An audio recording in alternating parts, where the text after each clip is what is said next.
થોડા વખત પહેલા પરદેશથી એક કુટુંબ આવ્યું હતું અને એના દીકરાને ખાલી હવે પ્રશ્ન પૂછ્યો કે તારા ફાધર શું છે, હુ ઇઝ યોર ડેડ?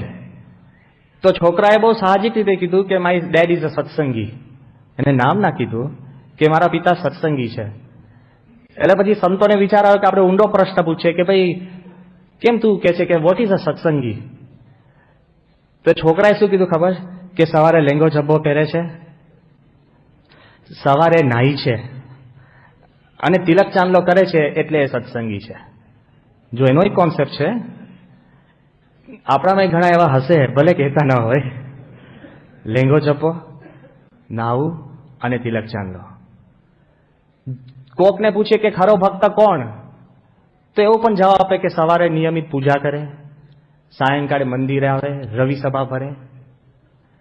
અને કોઠારી સ્વામીને પૂછે તો કે ઉત્તરાયણમાં ધર્માદો કાઢે. આવે કે નહીં? આ બધું જ આવે. આ તો ખાલી કોઠારી સ્વામીનું નામ દઉં છું, પણ બધાના મનની અંદર આ બધી જ આજ્ઞા છે. નિયમ ધર્મ પાડવા, મંદિર માટે ઘસાવવું, સંતોનો ગુણ રહે, સ્વામીની સાથે નજીક આવે. This whole thing as a composite makes us into a સત્સંગી.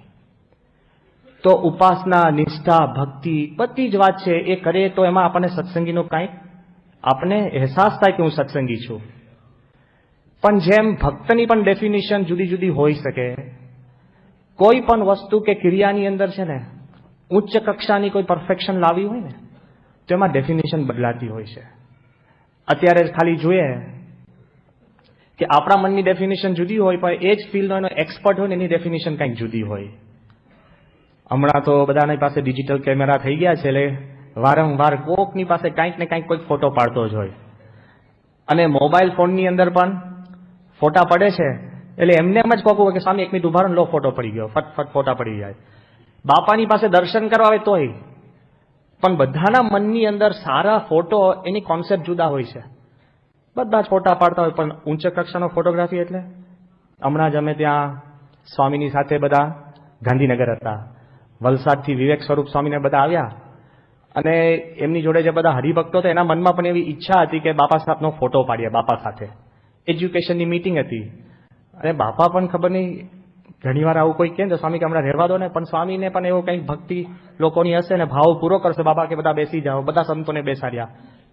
હવે કોઈ ફોટોગ્રાફર નહીં, કારણ કે બધા ભેગા થઈ ગયા. સાંગે પાડશે કોણ? એટલે કે આપણે શોધવા જઈએ. એટલે સ્વામી કે શોધ્યા. એટલે બહાર ગયો ને એટલે મને લાગ્યું કોઈક વ્યવસ્થિત એવું લાગે કે આ ફોટો પાડી શકે એવાને લઈને જાઓ પાછો. કોઈને પણ પકડીને તમે ઉભો રાખી દો તો પછી સ્વામીને સંતોષ ના થાય. એટલે આમ શોધ્યું ને તે વખત છે ને આપણે રીતેશ મળ્યો, આપણો મોનું. એ તો IIM ગ્રેજ્યુએટ અને એ તો પાછો આઈમેક્સમાં એને બધી મહેનત કરેલી અને એને તો ફોટો પાડતા આવડે જ. એટલે તરત જ એને લઈ ગયા. મેં કહ્યું કે અંદર તું ભરે તું આ બધાનો ફોટો પાડવા. પછી અમારા બધાએ ગોઠવાવાનું હતું અંદર બાપા સાથે, તો બધા આમ બધા ગોઠવાઈ ગયા. તો પેલા બિચારે ફોટો પાડ્યો તો સ્વામી કે પાડ, પેલો કે પાડ્યો. સ્વામી કે ના પાડ પાછો, તો પાછો પાડ્યો તો કે સ્વામી કે પાડ. એ રીતના 3-4 વાર પાડ્યો. મને લાગ્યું કેમ બાપા કે પાડ પાડ પાડ, મૂડ ફ્લેશ નથી થતી ને, એટલે સ્વામી કે ફ્લેશ થાય તો ફોટો પડે. એટલે અને પછી બાપાએ છે ને યોગી મહારાજને યાદ કરે. બાપા કે યોગી મહારાજ છે ને આ ઝબકારો થાય ને એટલે કદાચ ફોટો ના પાડો ને એમને એમ ઝબકારો કાઢો ને તો બાપાને થાય કે ફોટો પડી ગયો. બહુ સ્વામી આનંદ કર્યો. પણ જો ખાલી હું તો દ્રષ્ટાંત આપું છું કે કોકના મનમાં હોય કે આ ફોટો પડ્યો, કોક કે ઝબકારો થાય ફોટો પડ્યો, કોક ફોટો જોવે તો એને કે. પણ જેના એક્સપર્ટ ફોટોગ્રાફર હોય ને એના મનની અંદર જે કક્ષા છે ને કંઈ જુદી જ છે. નેશનલ જિયોગ્રાફિક કરીને એક મેગેઝિન આવે છે. દુનિયાના સારામાં સારા ફોટોગ્રાફર એના પોતાના પાડેલા ફોટા એ મેગેઝિનની અંદર છપાય તો અહોભાગ્ય માને. હવે એ મેગેઝિનની અંદર એક આર્ટિકલ આવ્યો હતો કે કેવા ફોટા આ મેગેઝિનમાં છપાય. આપણે તો જોઈએ ને આપણે કે બહુ અદભુત ફોટો છે, છપાય. તો પહેલું વાક્ય એના ફોટો એડિટરે લખ્યું હતું, the world's best photograph will not qualify for National Geographic. કે દુનિયામાં શ્રેષ્ઠમાં શ્રેષ્ઠ ફોટો પડ્યો હશે ને કોઈ પણ વસ્તુ કે વ્યક્તિ કે આખી દ્રશ્યનો, એ નેશનલ જિયોગ્રાફિકમાં એ ફોટો છપાય નહીં. કેમ? એ કે we do not deal with individual photographs, we deal with a collection of photographs. કે અમે એકાદ વાર સારો ફોટો પડી ગયો એને અમે સ્થાન નથી આપતા, પણ ઘણા બધા સારા ફોટા પડે અને સારા ફોટાનો સમૂહ ભેગો થાય એને અમે સ્થાન આપીએ છીએ. એકાદ વાર આપણને સારો વિચાર આવી ગયો કે આપણે મંદિર માટે અદ્ભુત સેવા કરીએ, એને ભગવાન માર્ક્સ આપતા, પણ સતત આપણા મનની અંદર એમ વિચાર થાય કે ભજન, ભક્તિ અને સેવાનું ઉપાસના કરે, કલેક્શન ઓફ આઈડિયાઝ. ભગવાન તો દયાળુ છે. એવી પણ વાત છે કે એકવાર ખાલી સ્વામિનારાયણનું નામ લે એનું પણ મહારાજ કલ્યાણ કરશે. પણ ખરા ભક્તની અંદર જો આપણે ક્વોલિફાય થવું હોય ને તો it deals with entirety of life. લાંબા ગાળાના જીવનના માર્ક્સ ભગવાન આપતા હોય છે. એકાદ પ્રસંગ ભગવાન તો રાજી થાય જ, દયાળુ છે, પણ એને કરીને આપણું ક્વોલિફિકેશન નથી થતું, એ આપણા મનમાં ખ્યાલ રાખવાનું. આગળ આ દ્રષ્ટાંત એક આપ્યું કે એક ફોટોગ્રાફર જેનું નામ છે કોરી વોલિન્સ્કી, નેશનલ જ્યોગ્રાફિકનો ફોટોગ્રાફ.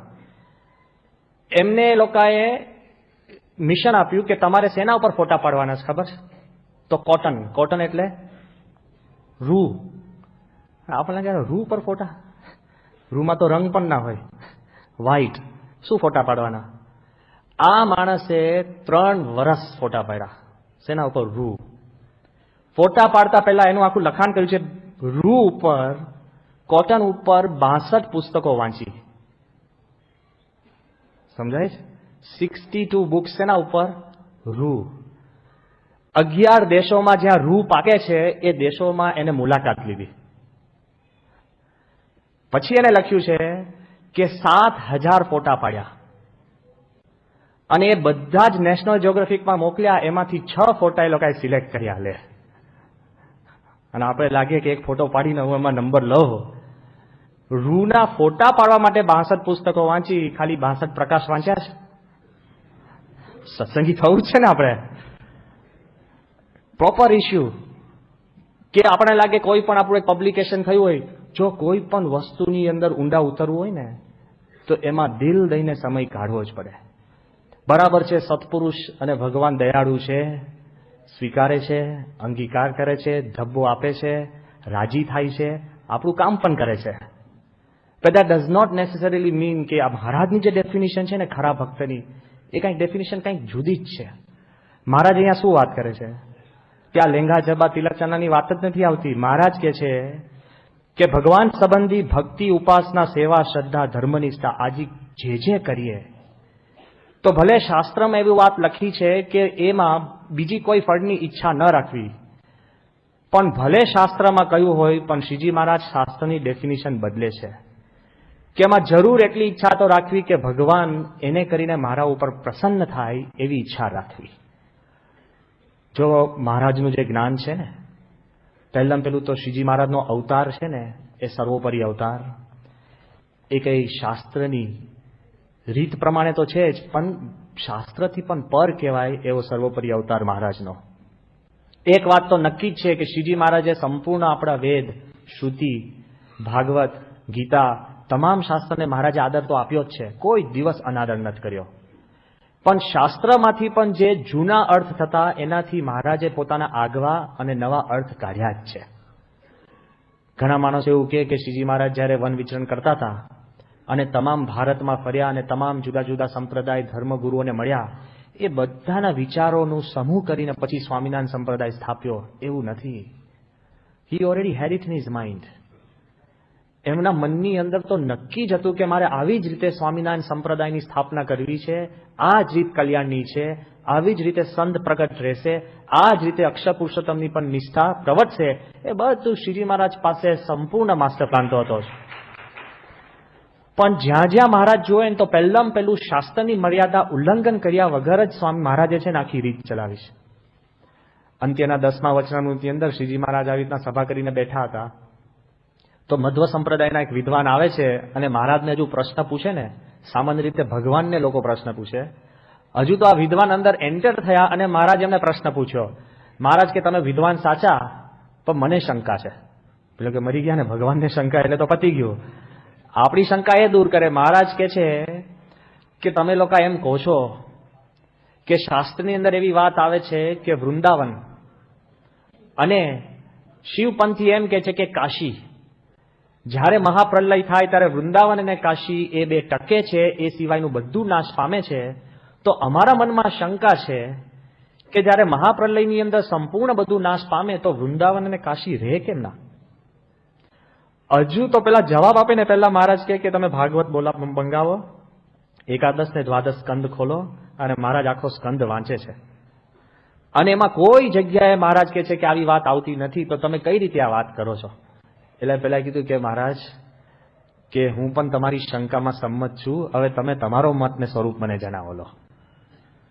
જો મહારાજ કહે છે કે તમારે કોઈ પણ ભગવાનની પણ વાત કરવી હોય તો શાસ્ત્રની બહાર કરતા નહીં, છતાં પણ જ્યારે કલ્યાણની વાત કરવાની આવે ને ત્યારે ચોખ્ખી અને સીધી વાત કરી છે. અંત્યના 36ના વચનામૃતમાં શ્રીજી મહારાજ શું કહે છે? આ મહારાજના જ શબ્દો છે.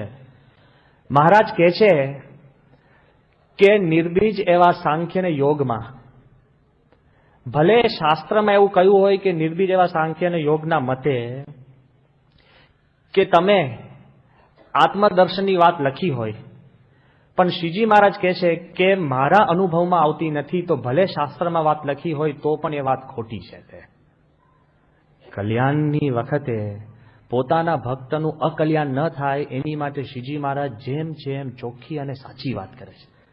કદાચ આપણને ગમે નહીં, રૂચે નહીં, ખબર ન પડે. બે પ્રકારના ડોક્ટર હોય. એક ડોક્ટર છે ને પેશન્ટ એની પાસે જાય ને તો એને સારું લાગે એવું જ કે, જાડા હોય તો કેમ છે કે વાંધો નહીં, તમે 3-4 વાર જમજો, પેલો કે બહુ સારા ડોક્ટર છે લે. અને બીજા ડોક્ટર એવા હોય કે જે તમને જરૂર છે એમ કે, તો સારો ડોક્ટર કોણ? જે જરૂર છે એમ કે એ અગત્યનો ને. હા, અને ડોક્ટર તમારું નિદાન કરે એ કામનો ને. અત્યારે તો એવું થઈ ગયું છે ખબર છે, ડોક્ટર તમારી દવા કરે એના કરતા નિદાન કરે ને એ મોટા ડોક્ટર ગણાય. નહીં, ઘણી આપણે ડોક્ટર પાસે કે સ્વામી આ બહુ સારો ડોક્ટર છે, કેમ? એ કે એને બોલો એક જ ટેસ્ટમાં મને કહી આપું કે તને કેન્સર છે. પણ ભલા માણસ કેન્સર છે એ કીધું કે સારા સમાચાર કહેવાય? આખી જિંદગી ધંધે લાગી જઈશ, કારણ કે શું કરીશ? તો એક ના પણ સાહેબ ડોક્ટર બહુ પાવર તો કહેવાય, પણ કેન્સર મટાડે એ જુદા પાછા. મહારાજ તો છે ને નિદાન પણ કરે. ઘણા માણસો સંત મહાત્મા મળશે તમને કહેશે કે તમારામાં કામ છે, ક્રોધ છે, લોભ છે, પણ પ્રમુખ સ્વામી એવા છે કે તમારા કામ, ક્રોધ, લોભ કાઢશે. There is a difference. કેવું એક વાત છે અને નિદાન કરીને ક્યોર કરવું એ કંઈક જુદી વાત છે. અહીંયા શ્રીજી મહારાજ ડેફિનેશન તો આપે જ કે ખરા ભક્ત એટલે કોણ, પણ ખરા ભક્ત બનાવી શકે ને એ પણ મહારાજ પાસે ક્ષમતા છે. કેવી ક્ષમતા છે ખબર છે? જબરજસ્ત સ્ટેમિના કહેવાય. કોઈ બીજો આવી રિસ્ક ના લે. મહારાજે મધ્યના 45ના વચનમાં શું કીધું કે તમે બધા મારા કહેવાઓ છો. થયા તો એ વાત પછી રહી કે તમે બધા ખાલી મારા કહેવાઓ છો, મારી કંઠી પહેરી તિલક ચાંદલા કરો છો અને બધાની બહારની આંખોમાં તમે સ્વામિનારાયણ કહેવાઓ છો, તો મારે તમારામાં તલ માત્ર કસર રહેવા દેવી. મહંત સ્વામી કહે અને આપણે ગાડે ગાડા રાખવી છે. ભેદ એટલો. પણ શ્રીજી મહારાજ કોઈ પણ આવા ટીચર મળે, અત્યારે બધા મોટી મોટી સ્કૂલો છે ને, એમાં સ્કૂલોની અંદર બધા રિઝલ્ટ બતાડે કે અમારે ત્યાં બધા છોકરાઓ 95% આવે છે કે 100% રિઝલ્ટ છે, પણ સ્કૂલમાં એડમિશન જ છે ને ટેસ્ટ અપાવી છે ને 92% વાળા છોકરાઓ જ લેતા હોય. લે તો એમાં શું ધાડ મારી? ઊંડો ઘરે જઈને વિચાર કરજો. 92% વાળા છોકરા તો બધા પાસ જ થવાના છે ને. એ તો અમારા જેવા 35% વાળા લો ને પછી 92 લાવો તો પાકા. પણ 92% વાળા લીધા હોય અને પછી કે બધા જ છે ને અમે પાસ કરીએ છીએ. શ્રીજી મહારાજ એમ ગેરંટી આપે છે કે કોઈ પણ વ્યક્તિ જાણે કે જાણે સ્વામિનારાયણનું નામ લેશે મારો કહેવાય છે તો એનામાં તલ માત્ર હું કસાર રહેવા દઈશ. આ બહુ હિંમત કહેવાય. તમે બધા પાસે બધા નાનું નાના કુટુંબ હોય, કોઈકને 1 કે 2 દીકરા હોય, ખાલી અમે કહીએ કે કામ કરો ને 1-2 દીકરા દત્તક લો ને. તમે કે ભાઈ શા માટે? 2 પૂરતા છે. લો ને 2-3 દત્તક. કે ભાઈ કોના લેવા, ક્યાંથી લેવા, કોણ હશે, કેવા સંસ્કાર, કયા કર્મ. ડેન્જર છે કે નહીં? કોઈને દત્તક લેવા એટલે બહુ સહેલું નથી. કે આખું મોટું બહુ જ મોટા લેણા દેણા લઈને આવ્યો હોય અને સ્વામીએ અમને 700 સંતોન દત્તક લીધા લે. પાછા એવા નથી, અમે ચિંતા ના કરતા. તમને લાગે આ 700 લીધા લે, પણ કોઈનું સ્વામીએ કોઈ બેકગ્રાઉન્ડ, કોઈ ઓછો ભણેલો, મોટો ભણેલો, કોઈક આવડત, કોકને આવડત ન હોય, કોઈક પરદેશ, કોકને આદિવાસી, બધાનો.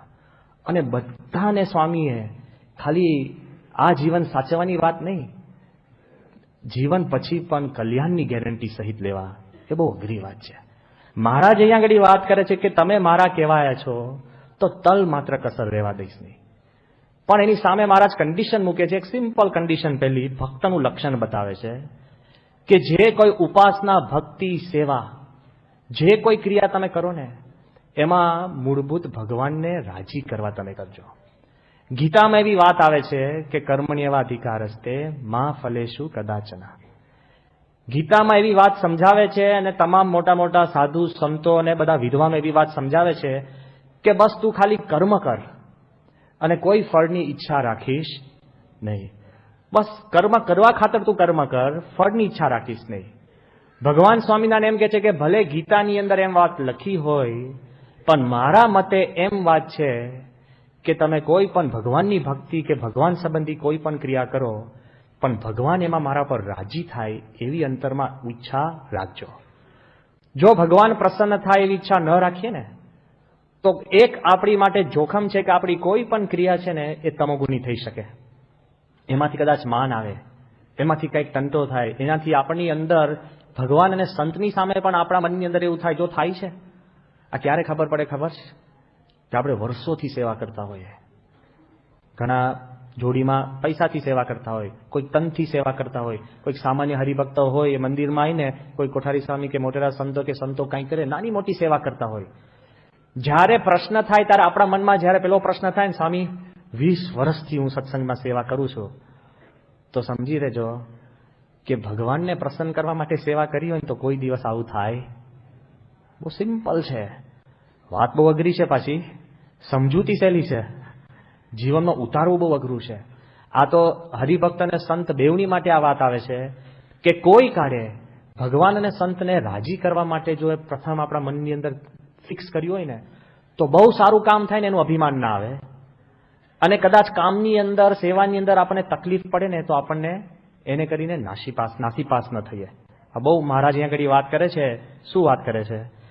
એને કરીને મારી ઉપર ભગવાનની પ્રસન્નતા થાય એટલી ઈચ્છા રાખવી, અને એવી ઈચ્છા રાખ્યા વિના અમથું કરે તો તેને તમોગુણી કહેવાય.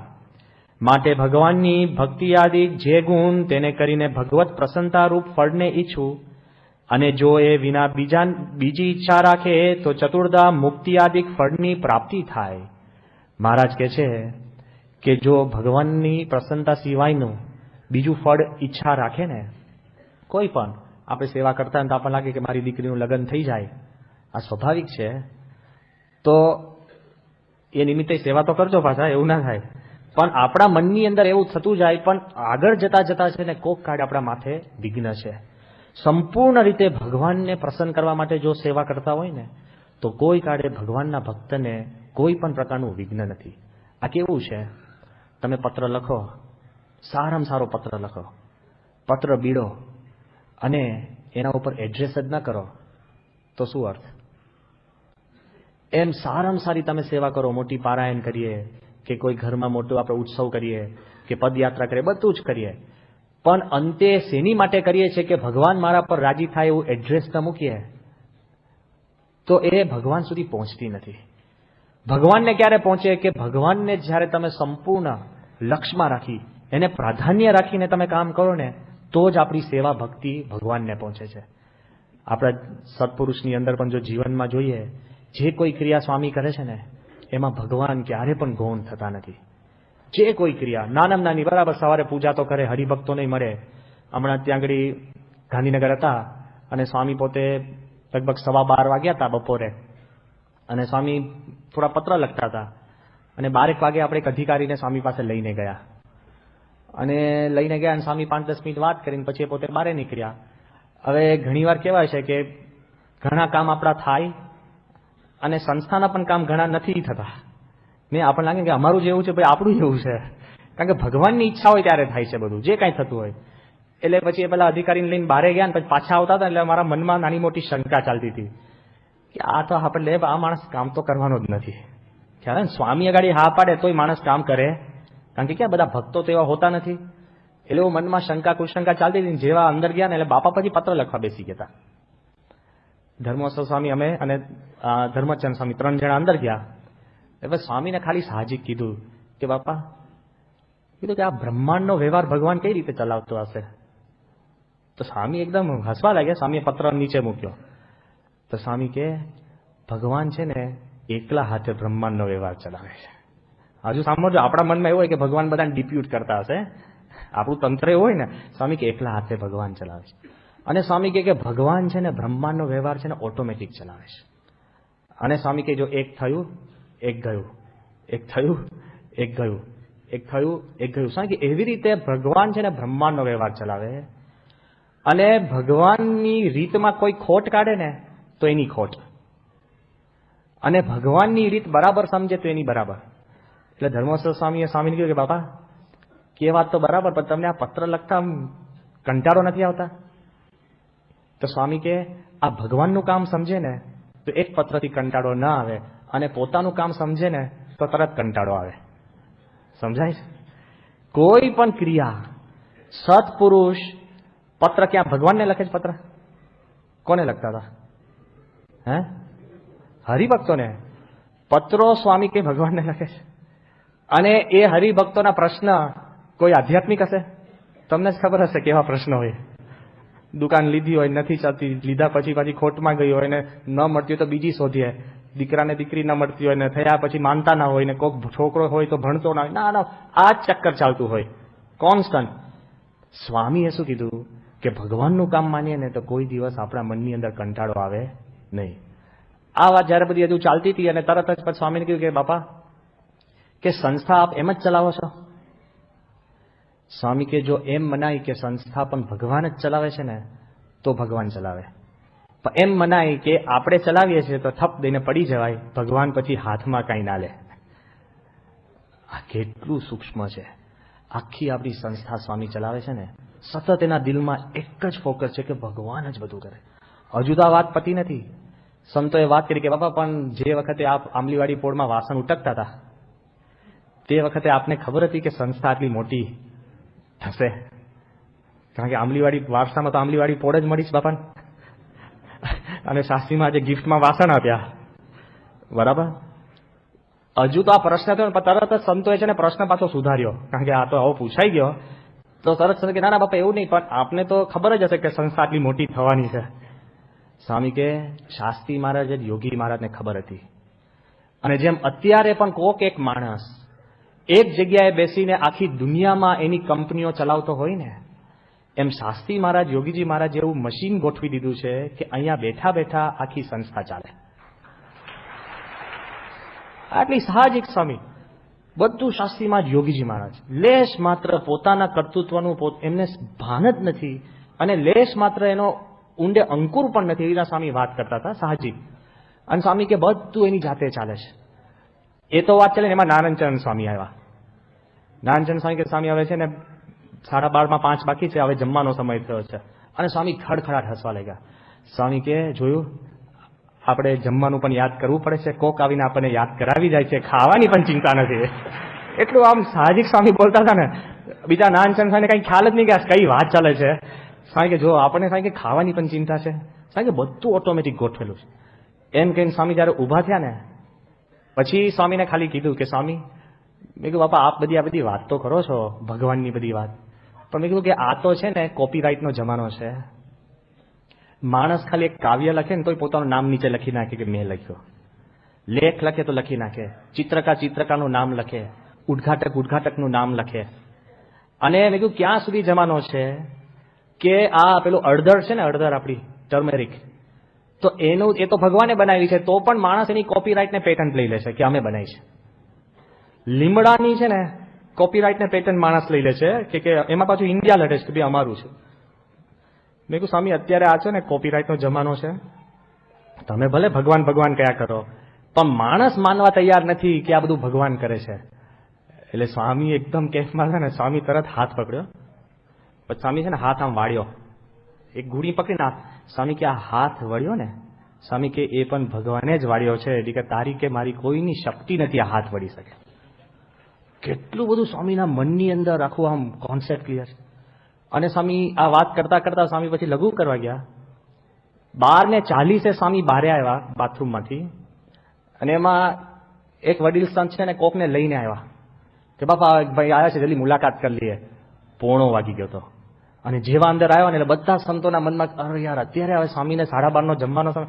સ્વામી કે આ બેસાડે છે ને એ પણ ભગવાન જ બેસાડે છે. ફટ દઈને બેસી ગયા, શાંતિથી પેલા જોડે વાત કરીને અને એકમાં પાછે સ્વામી જમવા ગયા. એનું જમવું, ઊભા થવું, લખવું, બેસવું, બોલવું, તમામ બધું ભગવાનને એને અર્પણ કરી દીધું હોય ને તો જ આટલી સ્થિરતાથી સ્વામીશ્રી આવા અનંત કાર્યો કરી શકે ને. લેશ માત્ર એના અંતરની અંદર માન ન આવે, લેશ માત્ર એના મનની અંદર એવી કોઈ દિવસ ભ્રાંતિ પણ માણસને, વ્યક્તિને ન થાય કે આ મેં કર્યું. થઈ જ ન શકે. ભલ ભલા દિલ્હી અક્ષરધામના તો તમને ઢગલા પ્રસંગો લોકો કયા હશે, પણ જ્યારે સ્વામી દિલ્હી અક્ષરધામમાં આખું ઉદ્ઘાટન થયું અને સ્વામી ત્યાં હજુ ઉદ્ઘાટન થયા પહેલા જે લોકો જોવા આવ્યા છે ને એ બધાના મનની અંદર એવું થાય કે આવું કોઈ જગ્યાએ નથી. ઘણીવાર વાત આપણે સાંભળી જ છે, આખા દુનિયાના નામાંકિત આર્કિટેક્ટ બીવી દોશી, એને જ્યારે દિલ્હી અક્ષરધામ જોઈને પછી ગયા ને 2 દિવસ પછી એ કહે કે સ્વામી મને 2 દિવસ રાતના સ્વપ્નમાં છે ને હાથી દેખાય છે. હાથી દેખાય અને કે ઓહો શું સુંદર હાથી બનાવ્યા છે. હાથીમાં માણસનું મન પછી ભગવાનની મૂર્તિ દેખાય એમાં તો કઈ નવાઈ છે. હાથી એને કરી જાય. અને ખાલી એમણે એક જ વાત કરી હતી કે સ્વામી તમે, અમે ખાલી સાહજિક શ્રીજી સ્વરૂપ સ્વામીએ પૂછ્યું કે શ્રીજી સ્વરૂપ સ્વામીએ બધું ડિઝાઇન કર્યું હતું અને કીધું કે સાહેબ આમાં કઈ સૂચના, કારણ કે બહુ જ મોટા આર્કિટેક્ટ છે. તો મને સાઈડમાં લઈ જઈને શું કે સ્વામી મહેરબાની કરીને કોઈનું સજેશન લેતા નહીં. કીધું કેમ? એ કે તમે આ છોડ છે, છોડને તમે પૂછી શકો છો કે કેમ તું વાંકો ઉગ્યો, કેમ સીધો ઉગ્યો, કેમ તારું ફૂલ આવું છે, કેમ પાંદડું એક વાંકું છે. એ કે આ છોડ જેમ ઉગે ને એ જ છોડ. સમજી ગયા ને? 2 પાંદડા નીચા હોય, 2 ઊંચા હોય, એવું છે કે બધા સરખા જ હોય છે. સ્કૂલમાં કહે ને બધા છોકરાઓ સીધા અદબ પાડીને બેસી જાઓ, એવા છોડના પાંદડા અદબ પાડીને બેઠા હોય કે જેમ છે ને એ જ છોડ કહેવાય. એમ દિલ્હી અક્ષરધામમાં ચૈતન્યનો પ્રવાહ છે, એ જેમ ઉગે છે એ જ સાચું છે. કોઈ નહીં કે તમારે કોઈ સૂચના લે. આ થયા પહેલાની વાત છે. જો યાદ રાખજો, ભક્તિ એની શક્તિ છે. કોઈ કહેશે ને કળા કારીગીરી, ભક્તિનો પ્રભાવ છે દિલ્હી. સ્વામીના મનની અંદર સતત એક વાત ચાલતી હતી કે આપણે યોગીજી મહારાજનો સંકલ્પ અને ભગવાન સ્વામિનારાયણને રાજી કરવા આપણે કર્યું છે, કોઈને દેખાડવા માટે નહીં. સ્વામી પણ તે વખતે સભાની અંદર બોલ્યા હતા, સ્વામી કે કોઈની હરીફાઈ, કોમ્પિટિશન, કોઈની દેખાવા માટે, કોઈને એની માટે આપણે કરતા નથી. એ ખાલી બોલ્યા નથી, આખી જિંદગી જીવ્યા છે ને પછી એકાદ વાર બોલ્યા હોય છે. અને કથાકારો કેવો હોય ખબર? આખી જિંદગી બોલે, એકાદ વાર ના જીવતા હોય યાર. પેલો કે એકાદ વાર જીવે, એવું નથી. આખી જિંદગી બોલે, આખી જિંદગી વિવેચન કરે પણ એકાદ વાર પણ ન બોલે, જીવે. અને સત્પુરુષ આખી જિંદગી જીવતા હોય, એકાદ વાર બોલતા હોય. આપણને કેવું નવું લાગ્યું કે બાપા આવું બોલે. આખી જિંદગીનો એનો સાર છે. સાર એટલે જેમ એની ડેફિનેશન આખી જુદી જ હોય છે. આ જ વાત તમે હમણાં સુરત ગયા ને, આપને બધાને ખ્યાલ તો હશે જ. ઈશ્વર સ્વામીએ ગયા રવિવારે પણ વાત કરી હતી. તો સુરતમાં સ્વામી આગળ ચર્ચા નીકળી કે બાપા કે દિલ્હી અક્ષરધામમાં 67,000 માણસો અક્ષરધામમાં તો આવ્યા અને ગયા રવિવારે 1,06,000 માણસો આવ્યા. 1,06,000 એટલે સમજ્યા? આપણે 1 મહિનામાં જેટલા હરિભક્તો ગયા ને એટલા 1 દિવસમાં. અને બધાને સંતોષ. આ તો લગ્નમાં બહુ આવી જાય તો પછી એટલી ભીડ થઈ જાય ને કે બીજાની વાડકીની દાળમાં હાથ જતો રહે કે ખાવું તો હોય ને, બાસુથી કોની બધે અથડ ચાલતો એવું નહીં. પણ 1 લાખ અને 1 લાખને સંતોષ અને આધ્યાત્મિક અનુભવ લઈને જાય ને, એ વાત બધી સ્વામી આગળ સુરતમાં વાત નીકળી. તે વખત સ્વામીને ખાલી કીધું, સ્વામીને એમ વાત નીકળી કે બાબા આપને યાદ હોય કે લગભગ 5 વર્ષ પહેલા કે દિલ્હીનું જયારે આપણે પ્લાનિંગ કરતા હતા તે વખતે નીતિનભાઈ ગઢિયાની ઘરે આપણે આપણી આગળ રજૂઆત કરી હતી. એટલે સ્વામી તો બિચારા, સ્વામી કે શું રજૂઆત? બાપા એક રજૂઆત એ કરી હતી બધા સંતોએ ભેગા થઈને કે દિલ્હીના અમુક બીજા બધા સ્થળો છે ત્યાં કેટલા યાત્રાળુઓ આવે છે. એટલે આપણે રીતેશ ઘડિયાને મોકલ્યો હતો, કારણ કે કોઈની જગ્યાએ આંકડા હોય જ નહીં. કુતુબ મિનારમાં કેટલા આવે છે, કોઈને કઈ એવો આંકડા તો મળે જ નહીં. બહાઈ સેન્ટરમાં કેટલા આવે છે, કાત્યાયની મંદિરમાં કેટલા આવે છે, ઇસ્કોન મંદિરમાં કેટલા આવે છે, કોઈ આંકડા મળે નહીં. એટલે બિચારા આપણો યુવક રીતેશ ઘડિયા સવારના 6:30 કે 7 વાગ્યાનો બેસી જાય અને ગણે. કોઈ પણ જતું હોય ને તો આ 2 ગયા, 5 અંદર, 6, 7 એવી રીતના ખબર પડી ને. એવી રીતના સતત ગણીને એને બિચારાએ 4-5 દિવસની મહેનત કરીને આંકડા ભેગા કર્યા હતા. હવે તો કહેવામાં વાંધો નથી, ખાનગી વાત છે. પણ એટલે સ્વામી આગળ બધી આંકડા રજૂ કરવાના હતા. એટલે ઈશ્વર સ્વામીએ રીતેશને કહ્યું કે તું સ્વામી આગળ બધા આંકડા બોલ. એટલે રીતેશે સ્વામી આગળ બધી વાતચીત કરી કે સ્વામી અમુક મંદિરની અંદર 8,000 આવે છે દિવસના, અમુક જગ્યાએ કંઈક 12,000, બહાઈ સેન્ટરની અંદર લગભગ 18,000 અને રવિવારને મોટો દિવસ હોય કંઈક 22-25,000. એવું એ જયારે બોલતા હતા ને તે જ વખતે બાપાએ કીધું હતું કે ભાઈ તું બધા આંકડા તારી પાસે રહેવા દે, તમે બધા ગણતા થાકશો એમ બ્રહ્માંડના જીવો અહીંયા આવીને ભેગા થશે. ત્યારે હું તો નિષ્કપટ ભાવે કહું છું, મારા દિલમાં તો એવું હતું કે કોઈ દિવસ 100,000 પીપલ ઇન અ ડે એ આંકડો પહોંચવો બહુ અઘરો છે. પણ ગયા રવિવારે આ જયારે થયું ને એટલે પછી સ્વામી આગળ વાત નીકળી કે બાપા અંતર્યામી રૂપે આપે તો વાત કરી હતી, પણ મેં કહું આપે પેલી બધી વાત કરી કે અક્ષરધામમાં અમારે કોઈની જોડે હરીફાઈ નથી, કોઈની જોડે આપણે કોમ્પિટિશન નથી, એ ભાવથી કર્યું નથી. બાબા પણ પ્રશ્ન એ થાય છે કે આ બાજુ લાખ માણસ આવતા હોય અને કોઈક બીજી જગ્યાએ ખાલી 20,000 આવતા હોય. મેં કહ્યું કોઈ હરીફ હોય તો હરીફાઈ થાય ને. સમજાયું? હજુ સાંભળજો. હજુ આ તો તમે સમજી ગયા દુનિયાના માણસ, પણ બાપાને બહુ વાર લાગી. કારણ કે આપણે સાંભળ્યું મેં કહ્યું બાપા કોઈ હરીફ હોય તો હરીફાઈ ને. મેં કહ્યું આપ બધું બોલ્યા કે અમારે કોઈ હરીફાઈ નથી, આ છે તે છે, કંઈ જરૂર નથી બોલવાની, કારણ કે હરીફ જ ક્યાં છે. કારણ કે શું કે છે? મેં કહ્યું એવું નહીં, તમે ફરી સમજો કે કોઈ કોમ્પિટિશન હોય તો કોમ્પિટિશન થાય. મેં કહ્યું એકદમ ભગવાન એવું કે મારે કોઈ મનુષ્ય જોડે હરીફાઈ નથી, પણ કોઈ બીજો ભગવાન થાય તો હરીફાઈ થાય ને. બીજો ભગવાન જ ના હોય તો હરીફાઈ શાની? મેં કહ્યું અક્ષરધામની કક્ષાનું કંઈક બીજું થાય તો હરીફાઈ થાય, નહીં કે હરીફાઈ શાની? તોય સ્વામીને જૂના પકડાયું. હજુ સમજો. પછી ત્રીજું દ્રષ્ટાંત આપણે આપીએ ને દ્રષ્ટાંત. મેં કહ્યું બાપા સૂર્ય ઉદય થાય અને પછી સૂર્ય કે મારે કોઈ તારા મંડળ જોડે હરીફાઈ નથી, પણ સવારે કોઈ તારા મંડળ દેખાય તો હરીફાઈ થાય ને? છે જ નહીં. સ્વામી કે ભાઈ તમે જે અટકાળો એ કાઢો, અમે તો એમ જ માનીએ છીએ આપણે કોઈની જોડે હરીફાઈ નથી, કોઈને દેખાડવા કર્યું નથી, એક મહારાજને રાજી કરવા કર્યું છે એમ સમજો. એક કા બીજી રીત કા ત્રીજી રીત ગમે તેમ તમે સ્વામીને કહો ને, એના દિલની અંદર ધ બોટમ લાઈન ભગવાનને રાજી કરવા કર્યું છે. આ તાકાત શેની છે? આ શક્તિ શેની છે? કોઈ પણ વસ્તુ તમે સુંદર બનાવો ને તો બે ઘડી એનાથી પેલો છે ને રાજી થાય. તાજમહાલમાં લોકો જઈને એની બ્યુટીથી અભિભૂત થાય, પણ એના દિલની અંદર શ્રદ્ધા પેદા ના થાય. There is a difference. કોઈ પણ સારામાં સારી આકૃતિ જોવે, પિરામિડ સામે તમે જાઓ ને, અમે પણ ગયા હતા, પિરામિડ સામે તમે જો તમને લાગે આખરે અદભુત વસ્તુ બનાવી છે. અદભુત બનાવીને અહોભાવ ઉભો થવો એક જુદી વાત છે, અને અંતરથી નતમસ્તક થવું અને અંતરથી ભક્તિ ઉત્પન્ન થવીને એક વાત જુદી છે. આ અક્ષરધામની અંદર દિવ્યતા જે પૂરી ને એ સ્વામીની ભક્તિને લીધે છે. કોઈ પણ વસ્તુ તમે બરાબર બધું એનું કદાચ કોપી થઈ શકે, પણ ભક્તિ ક્યાંથી લાવે? પ્રાણ ક્યાંથી મૂકી શકો? સ્વામીની જે શક્તિ છે એ જે અહીંયા મહારાજે કહ્યું કે ભગવાનને પ્રસન્ન કરવા જે વસ્તુ કોઈ ક્રિયા કરે ને એમાં જબરજસ્ત તાકાત ઉત્પન્ન થાય છે. અને એ તાકાતનો આપણને અનુભવ છે. જે કોઈ દિલ્હી અક્ષરધામમાં આવે ને એના મનની અંદર આનો અનુભવ થતો હતો જ. આટલા મહાત્માઓ આવ્યા ને, બધા જ ધર્મગુરુઓ, બધાને બીજા એમના અનુયાયીઓ ભગવાનનું સ્વરૂપ માને એ કક્ષાના ધર્મગુરુઓ. એવું નથી કહેતો કે ખાલી સાધના કરતા હોય. એ અક્ષરધામમાંથી બહાર નીકળે એના અનુયાયીઓ એમની મૂર્તિ પૂજા ભક્તિ ને ધ્યાન કરે, એટલા બધા ભક્તિવાળા અનુયાયીઓ અને બધા જ ઉચ્ચ કક્ષાના સંતો. એ બધાનો એક સુર એવો હતો કે અક્ષરધામમાં જે કોઈ આવશે ને એ વ્યક્તિનું અંતરથી પરિવર્તન થશે, એવું અમારો સાક્ષી કબૂલ કરે છે. અહોભાવ તો બરાબર, પરિવર્તનની વાત આવે ને એટલે હૃદયને સ્પર્શે. પેલું આંખને સ્પર્શે કે મનને સ્પર્શે, પણ હૃદયને સ્પર્શે ને એટલે માણસનું પરિવર્તન થાય. જે કોઈ સ્વામી પાસે આવ્યું છે એકદમ આમ અંતરથી બોલે. સત્યમિતાનંદ સ્વામી જયારે સ્વામી પાસે આવ્યા, બીજી બધી વાત તો ઘણી બધી કરી, પણ એક વાત સાહજિક બોલી ગયા. સ્વામી એમને કીધું કે સ્વામી તમારો પણ બહુ મોટો ભોગ છે. તમે એક વખત શંકરાચાર્ય હતા અને લોકના કલ્યાણ માટે આપે શંકરાચાર્ય પદ જતું કર્યું. સ્વામીને એમણે શું કીધું કે સ્વામી મને આજનો આનંદ એનો છે કે જો મેં શંકરાચાર્ય પદ જતું ન કર્યો હોત તો આજે જે સાહજિક રીતે હું તમારા દર્શને આવી શકું છું ને એવી ના આવી શકે. સી ધ ફિલિંગ કેવી છે, ભક્તિ આખી જુદી છે.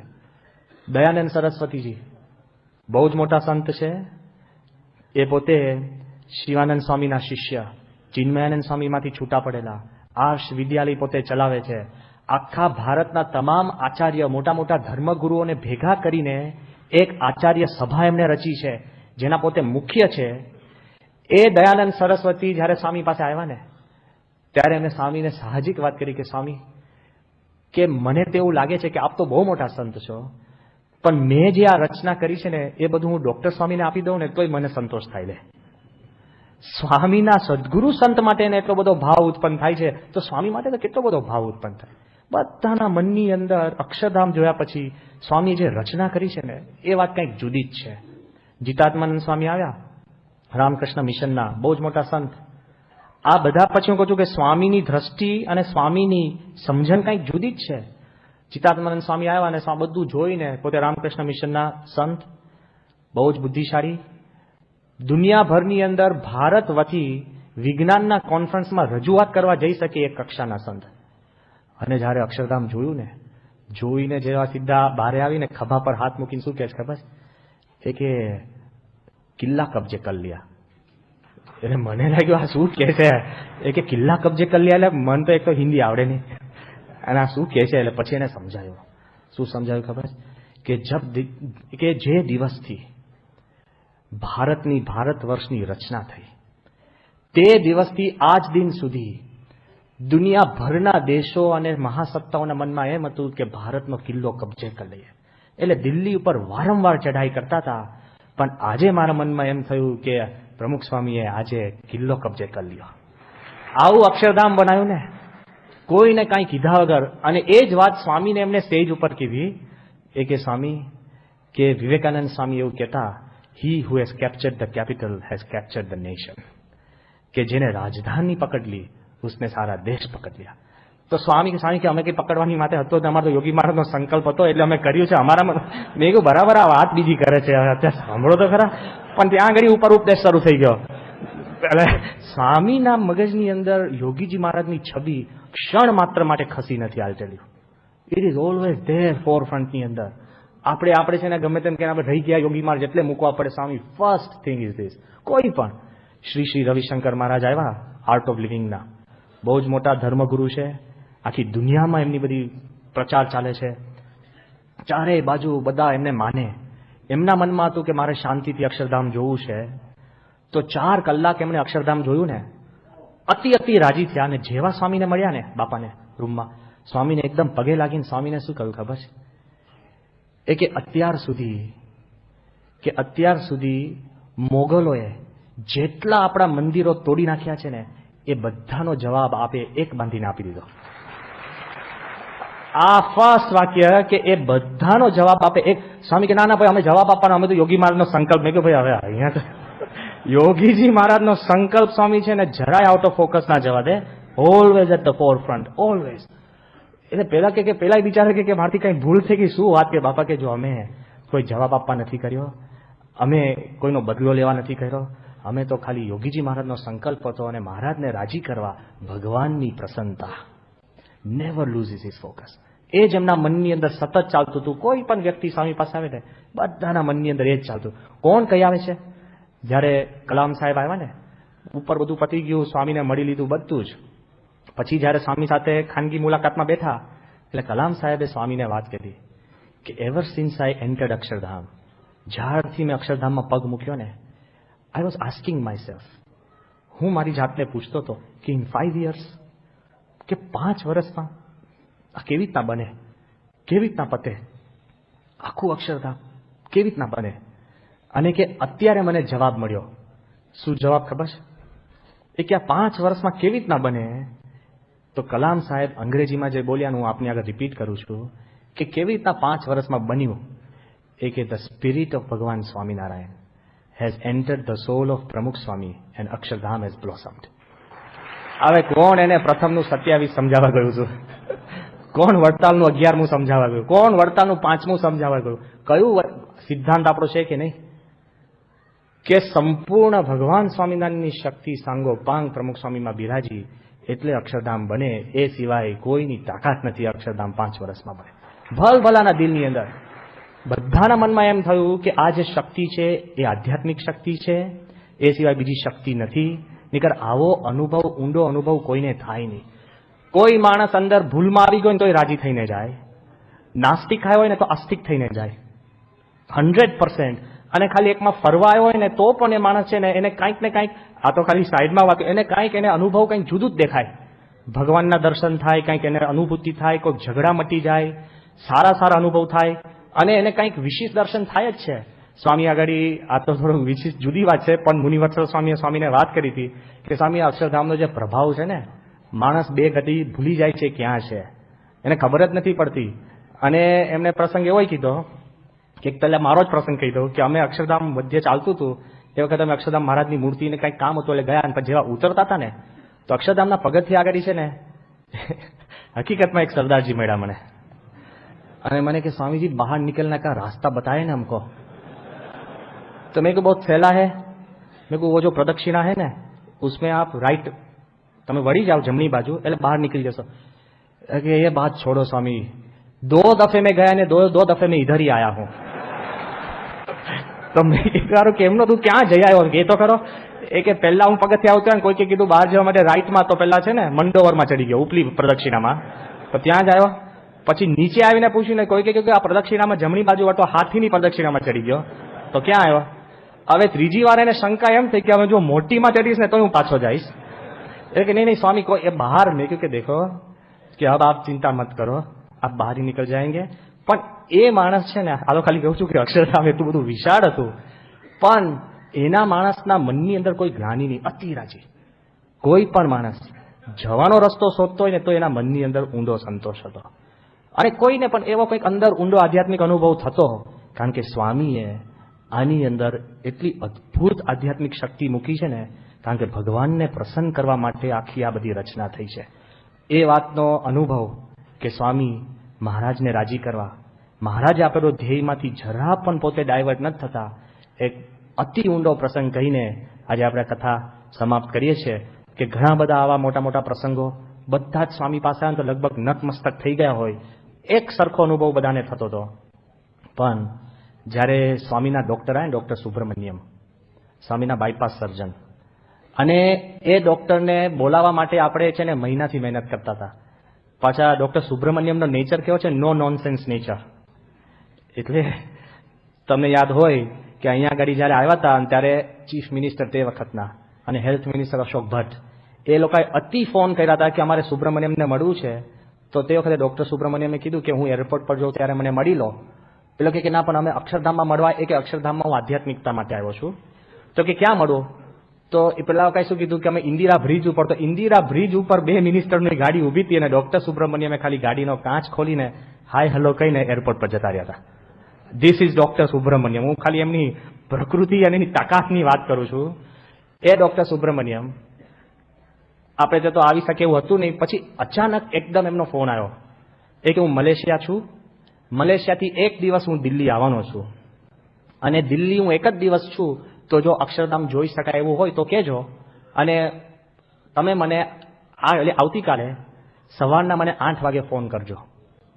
અને 8:05 પણ નહીં ફોન કરતા, કારણ કે મારો ફોન બંધ હશે, અને 8:05 પણ નહીં કરતા, કારણ કે હું મીટિંગમાં ચાલ્યો ગઈશ.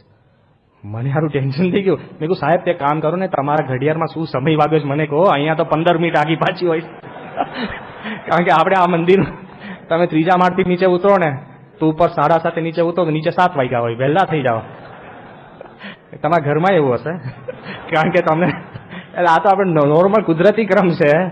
એટલે મેં કીધું કે સાહેબ એક્ઝેક્ટ 8 વગાડવા માટે, એટલે તમે મને એક્ઝેક્ટ ટાઈમ કહો કે તમારા ઘડિયાળમાં કેટલા વાગે. એને પાછો છે ને ટાઈમ આપ્યો અને ફોન બંધ. એટલે સવારે સ્વામીની પૂજા ચાલે, એટલે મેં કીધું હરો હરપત થઈને હું બહાર નીકળ્યો. એક્ઝેક્ટ 8 વાગે ફોન કર્યો ને તારા તેમણે ફોન લીધો. એ કે સુબ્રમણ્યમ. મેં કીધું sir so what time should we come? એ કે I am in the Intercontinental hotel, 3 o'clock send your person Intercontinental hotel, thank you. મૂકી દીધો. હાય હલો જે સમય લાડુડીની તો વાત જ ના નીકળી શકે, આપણે એમ જ રાત જોવાની. ફટ દે એમને ફોન મૂક્યો. એટલે પછી મને લાગ્યું કે હવે આમને લેવા માટે છે ને વ્યવસ્થિત મોકલવો પડે. કોઈ આપણે આગળ પાછળ માણસ મોકલીએ અને પેલો નીચે ફરતો હોય કે સાહેબ ન મળ્યા ને આમ છે, એવું ના ચાલે. એટલે શ્રેષ્ઠ નમૂનો આપણા જે હતા તરુણ, આપણા શિકાગોનો હોશિયાર છોકરો એકદમ, એટલે પાછો અમેરિકન. મેં કીધું જો એક કામ કર, હું તને સારામાં સારી ગાડી આપું છું અને ઇન્ટરકોન્ટિનેન્ટલ હોટેલમાં તું 2:30 વાગે પહોંચી જજે. તો બારણું છે ને 3 વાગે જ ખખડાવજે. 3:05 નહીં ખખડાવતો અને 3:05 નહીં ખખડાવતો. એક્ઝેક્ટ નહીં કે આપણે ત્યાં ઘણી વાર હોય કે નહીં, અડધો કલાક વહેલા આવી ગયો છું, પેલા કઈ આવી ગયો છું, હમણાં તું સીધો રે અમને અનુભવ છે, આ પસાર થયેલા છે. એક વાત કે અમારા મંદિરમાં જ એક ચા આપવામાં ડિપાર્ટમેન્ટમાં એક યુવક કામ કરે, બહુ ભક્તિવાળો, અને ભગવાનને પ્રસન્ન કરવા જ કામ કરતો હતો, પણ બિચારો એકદમ સરળ. અને જ્યારે આ તો હું 10 વર્ષ પહેલાની વાત કરું છું, એટલે અમે કોકને લઈને બેઠા હોય 3-4 માણસોને, એટલે એને ખબર પડે, પાછું ભાવિક, એને ખબર પડે કે અહીંયા ચા મંગાવવાની હશે, એટલે સીધો બારણું ખોલે ધબાક દઈને. એટલે અમે 3-3 સામે જોઈએ. પછી એ ગણે 1, 2, 3, પછી મને ગણી લે હારો. વાંધો ત્યાં છે. પછી મારે બહારે જઈને એને કેવું પડે કે તું મારી નહીં લાવતો, કે આપણે ક્યાં પીએ છે ચા. એ કે પણ એમાં વાંધો, મેં કહ્યું પણ પેલા લાગે કે હું પીવું છું. એ કે તમે નહીં પીતા. હવે ચોથામાં તમને ગણી લે. 3 જણા હોય ને 4 કપ ચા લાવે એટલે કેવું ખરાબ લાગે. અને અમે નથી પીતા યાર. તો પેલો લાઈન એને બિચારાને એ ખબર નહીં હોય કે કેવું દેખાય. પછી તો એ ચા લઈને આવે ને ત્યાં સુધી આપણને ટેન્શન રહે કે હમણાં બારણું ધડાક થશે. અને જેવું બારણું ખુલે ને એમાં ચાનો ટ્રે હોય અને એની છે ને પૂંછથી બારણું ખોલે, એટલે 3 જણા જે બેઠા હોય ને એ પણ બારણું પકડવા લાગે. અધિકારીઓ ઉભા થઈને બારણું પકડે અને પછી ચા મૂકે. ત્યાં સુધી ચામાં થોડીક તળ તો થઈ જ ગઈ હોય, એટલે મને ટેન્શન થાય કે હમણાં આંગળી નાખશે આ, કારણ કે સર્વિસ આપવાની હોય ને. એટલે હજુ તો એ આંગળી, મેં કહ્યું ભાઈ બધું હમણાં રહેવા દે. પછી થોડીક વાર બારે પાછો સાઈડમાં દરવાજા આગળ ઉભો જ રહે. ત્યાં સુધી તો પેલા 3 ને પણ ખબર પડી જાય કે અમારા 3 કરતા આ વધારે અગત્યનો છે. એટલે બધા આપણે જોતા હોય ને પછી આપણે પૂછીએ કે ભાઈ કંઈક કામ છે કે હા, કે શું કામ છે, કે કપ લેવાના છે. તો પેલા કે ઉતાવળ છે કે હા, એટલે તડ સહિત પેલા ચા પી જાય અને જાય પછી શાંતિ થાય. યુવક તો એકદમ ભાવિક. આને હું ખાલી દ્રષ્ટાંત આપું છું, એના દિલમાં જરાય કપટ નહીં, પણ હાવભાવ. એટલે મેં પેલાને કીધું હતું કે ભાઈ તું 3 વાગે જ પહોંચજે. 3 વાગે પેલાનો મને ફોન આવ્યો કે સ્વામી આ સુબ્રમણ્યમ તો ઇન્ટરકોન્ટિનેન્ટલ હોટેલમાં છે જ નહીં. મેં કહ્યું મારી નાખ્યા. મેં કહ્યું પણ 815 નંબર છે, એ કે ભાઈ 8મો માળ જ નથી. મેં કહ્યું આ સાલું થયું કેમનું આવું બધું. મેં કહ્યું તપાસ તો કર. પછી પેલા કીધું કે સ્વામી પણ અહીંયા 2 ઇન્ટરકોન્ટિનેન્ટલ હોટેલ છે. મેં કહ્યું બીજી કેટલી દૂર, કે 35 મિનિટ દૂર, સાઉથ ને નોર્થ એવી કાંઈ છે ને. એટલે મેં કહ્યું એક કામ કર, તું 3 વાગે છે ને સાહેબને ફોન કર કે સાહેબ હું બીજી હોટેલે પહોંચ્યો છું, તમે મને 35 મિનિટ આપો. તો પેલા ફોન કે ઓકે કે 3:35 બંધ. એક્ઝેક્ટ સુબ્રમણ્યમ ગયા અને ખાલી બધું અક્ષરધામ જોયું, અતિ રાજી થયા. પેલો જે પ્રસંગ છે ને જોઈને જ્યારે સ્વામી પાસે આવ્યા ને, હવે યાદ રાખજો, કોઈને પણ આમ તો કોઈની દુનિયામાં બ્રહ્માંડમાં કોઈનો અધિકાર નથી કે સ્વામીમાં મનુષ્ય ભાવ પરખી શકે. દિવ્ય છે સ્વામી, પણ કદાચ કોઈને પણ કદાચ સ્વામીમાં દેહભાવ થોડો ઘણો પણ જો આવી શકે એવું હોય તો સુબ્રમણ્યમને, કારણ કે બીમાર પરિસ્થિતિમાં જોયા છે, બાયપાસ હાલતમાં જોયા છે, સ્વામીની ચેસ્ટ ઓપન હોય, સ્વામીનું હૃદય એને પકડ્યું છે. એના મનમાં તો એવી તો આભા હોય જ ભાસ કે મેં સ્વામીને સારવાર કરી છે. એ સુબ્રમણ્યમ જ્યારે સ્વામીની રૂમમાં પ્રવેશ કરે છે ને, એ વ્યક્તિએ સ્વામીને જોઈને પહેલું વાક્ય શું બોલ્યા ખબર? એ કે Swami you look as young as Nilkanth in the movie. કે તમને હું જોઉં છું ને તો મને એવો જ ભાસ થાય છે કે તમે જે નીલકંઠની જેવી પ્રતિભા છે ને, જે જુવાની જેવી તમારી જુવાની દેખાય છે. અને અમે બધા સ્વામી પણ સ્વામી હવે ક્યાં યોગીમાનનો સંકલ્પ આમાં કેમ ના લાવી શકે? પહેલામાં તો સ્વામી પાસે ડિફેન્સ હતો જ, પણ આમાં સ્વામી શું બોલે? બાપા આમ જ બેસી રહ્યા. અને પછી થોડી ઘણી વાતચીત ચાલી, પછી સ્વામી કીધું સાહેબ આપનો આભાર, આપે અમારી તબિયત સારી રાખી, આમ છે તેમ છે. અમે કીધું કે સાહેબ આખા અક્ષરધામનો યશ હોય ને તો આપને જાય, કારણ કે આપણે સ્વામીની તબિયત સારી રાખી એટલે સ્વામી આખું બધું બનાવ્યું. કેટલી બધી વાત કરી. એ કંઈક બીજા વિચારમાં હતા. પછી આઉટ ઓફ ધ બ્લુ એમને એક પ્રશ્ન પૂછ્યો કે સ્વામી વોટ્સ યોર નેક્સ્ટ પ્રોજેક્ટ? સ્વામીને પૂછ્યું કે તમારો નવો પ્રોજેક્ટ, બીજો પ્રોજેક્ટ શું છે? હવે 85 વર્ષના કોઈ બુઢાને પૂછી શકાય? હે? કારણ કે જેમ માણસની ઉંમર થાય, કોઈ જુવાનો એને પૂછે વોટ્સ યોર નેક્સ્ટ પ્રોજેક્ટ? અને જયારે અક્ષરધામ આવું બનાવ્યું, આનાથી કંઈક બીજો પ્રોજેક્ટ હોય? પણ પેલા શુભ ભાવથી પૂછતા હતા. એને લાગ્યું કે આમાં તરવરાટ છે, આમાં શક્તિ છે, તાકાત છે તો પૂછે ને. અત્યારે કોઈ બાજપાઈને પૂછે કે what is your next project? કે ઊભા થવું, કારણ કે ઊભા થવું પ્રોજેક્ટ હોય. એવું નહીં, વૃદ્ધ થાય ને માણસ, પાણી પીવું એ પણ પ્રોજેક્ટ હોય. ખ્યાલ આવ્યો? અને ખાવા જમી લીધું હોય ને 3 કલાક ચાલે, પચાવવો એક પ્રોજેક્ટ હોય. શું થાય કે પચાવવો એક પ્રોજેક્ટ હોય. હા, એટલે ઉંમર થયા પછી છે ને, ચિંતા ના કરતા રમેશભાઈ. હા, પણ ઉંમર થયા પછી છે ને આવા નાના નાના પ્રોજેક્ટ મળે આપણા, કે આવા મોટા પ્રોજેક્ટ હોય જ નહીં. સામાન્ય હોય કે કહેવાય જવું ને ઘૂંટણ ન દુખે એ પ્રોજેક્ટ હોય, આવા બધા પ્રોજેક્ટ હોય. સ્વામીને પૂછો વોટ્સ યોર નેક્સ્ટ પ્રોજેક્ટ? અને સ્વામી જે બોલ્યા છે ને, સાંભળજો. એક બાજુ દુનિયાના તમામ માણસો, પ્રેસિડન્ટ, પ્રાઇમ મિનિસ્ટર, ચીફ જસ્ટિસથી માંડીને બધા અક્ષરધામના બે મોઢે વખાણ કરે છે, સાધુ મહાત્માઓ. અને સ્વામી શું બોલ્યા ખબર છે? કે સાહેબ, અમારો તો કાયમી એક જ પ્રોજેક્ટ છે કે લોકોના હૃદયમાં શાંતિ થાય, સમાજમાં શાંતિ થાય, દુનિયામાં શાંતિ થાય. સત્સંગ કરવો અને કરાવો એ ભગવાન સ્વામિનારાયણ કહી ગયા છે, એ કાયમી પ્રોજેક્ટ છે. વચમાં આવા અક્ષરધામ જેવા મંદિરો થઈ જાય છે. વિચાર તો કરો. એ તો પતી ગયા. પછી મેં સ્વામી કહ્યું, સ્વામી અમે તો બધા 25 વર્ષથી તમારા બાય પ્રોડક્ટમાં જ ફર્યા કરીએ છીએ. સ્વામી કે જો ભગવાન સુજાડે છે, બોલીએ છે, ભગવાન જીવાડે છે, એમ જીવીએ છે, આવા સત્પુરુષની આપણને પ્રાપ્તિ થઈ છે. આટલું મોટું અક્ષરધામ બનાવ્યા પછી પણ એને પોતે કહે કે મારો મૂળ પ્રોજેક્ટ તો શાંતિનો છે. એવા સંત આપણને પ્રાપ્ત થયા છે. તો આજ દિવસે પ્રાર્થના કરીએ કે આપણા અંતરની અંદર પણ એવી જ શાંતિ, સત્પુરુષની નજીક આવી શકીએ, ખરા ભક્ત બની શકીએ. જે કોઈ સેવા કરીએ ને, અત્યારે આ જોડી ઉત્સવ છે, તો ગીવ વિથ અ સ્માઇલ. કોઈ કે એટલે નહીં, કપટ નહીં રાખતા. કોઈ 500 રૂપિયા આપશે અને વિથ અ સ્માઇલ ભગવાનને પહોંચશે. અને 5 લાખ આપી શકો એવી ક્ષમતા હોય અને 500 આપશો તો તમને સ્માઇલ રહેશે, પણ ભગવાનને સ્માઇલ નહીં રહે. Whatever you do it with your heart. આપણી સંસ્થા છે, એની માટે આપણે સેવા કરીએ છીએ. તો આજના દિવસે પ્રાર્થના કરીએ કે આપણી ભક્તિ તમોગુણી ના થાય અને ભગવાન પ્રસન્ન કરી શકીએ. એ જ આજના દિવસે પ્રાર્થના.